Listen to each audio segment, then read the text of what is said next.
Största delen av svenskarna bor i bostäder med antingen tyngdkrafts- eller frånluftsventilation. Tilluften sprids ofta direkt till vistelseutrymmet från tilluftsventiler och orsakar kallt drag och onödig uppvärmning.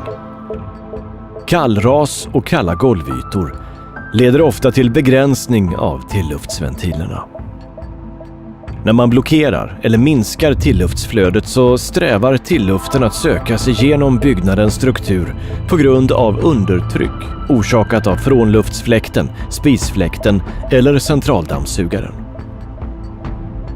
Tilluften som kommer igenom strukturen anstränger strukturen och hämtar in orenheter som damm, mögel och vid några tillfällen radon.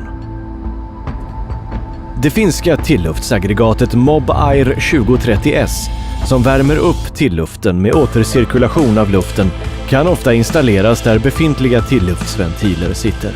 I förpackningen finns också tillbehör för montering av nytt hål genom väggen. Aggregatets driftskostnader är extremt låga. Elförbrukningen är endast 1 watt och filtret rekommenderas att bytas 1 till 2 gånger per år. Med Mobair försvinner kallraset och känslan av kallt drag. Mobair blandar den friska tilluften med den existerande varmluften i rummet, vilket möjliggör tillräcklig tillluft under uppvärmningsperioden.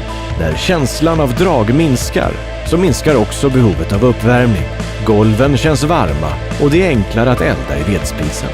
Efter att Mobair installerats så ökar boendetrivseln märkbart.